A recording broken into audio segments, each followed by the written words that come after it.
বৃহস্পতিবার পিএমসি সাবরুম দ্বাদশ শ্রেণী বালিকা বিদ্যালয়ে রাজ্য সরকারের উদ্যোগে ছাত্রীদের মধ্যে বাইসাইকেল বিতরণ কর্মসূচির আয়োজন করা হয়। বিদ্যালয় প্রাঙ্গণে অনুষ্ঠিত এই অনুষ্ঠানে ছাত্রী, অভিভাবক, শিক্ষক, শিক্ষিকা এবং এলাকার বিশিষ্ট ব্যক্তিরা উপস্থিত ছিলেন। অনুষ্ঠানে প্রধান অতিথি হিসেবে উপস্থিত ছিলেন সাবরুমের প্রাক্তন বিধায়ক শঙ্কর রায়।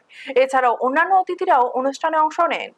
কর্মসূচির আওতায় বিদ্যালয়ের ছাত্রীদের হাতে সরকারি প্রকল্পের বাইসাইকেল তুলে দেওয়া হয়। বক্তব্য রাখতে গিয়ে শঙ্কর রায় বলেন, বর্তমান সময়ে মেয়েরা কোনো ক্ষেত্রেই পিছিয়ে নেই। শিক্ষা, বিজ্ঞান, প্রশাসন, ক্রীড়া থেকে শুরু করে দেশের প্রতিরক্ষা ব্যবস্থাতেও তারা গুরুত্বপূর্ণভাবে ভূমিকা পালন করছেন। তিনি বলেন, নারীরা যুদ্ধ বিমান চালানোর মতো দায়িত্বপূর্ণ কাজও সফলভাবে সম্পন্ন করছেন। তাই প্রতিটি পরিবারকে মেয়েদের শিক্ষার প্রতি আরো গুরুত্ব দিতে হবে এবং তাদের স্বপ্ন পূরণে সহযোগিতা করতে হবে।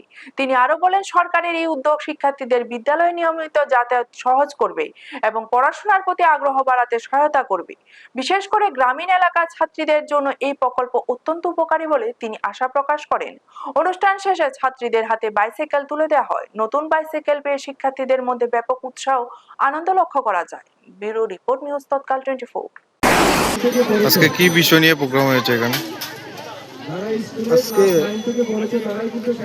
PMC Sabroom girls high secondary স্কুলে 2023-24 এবং 2024-25 এই 2 বছরের মোট 208টি সাইকেল বিতরণ হচ্ছে।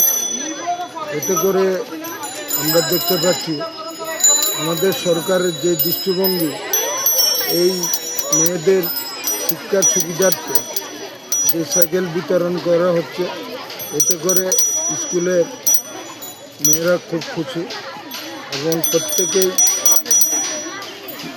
প্রকাশ করছে যে আমাদের মাননীয় মুখ্যমন্ত্রী যে উদ্যোগ নিয়েছে এটা খুব ভালো উদ্যোগ, শুভ উদ্যোগ।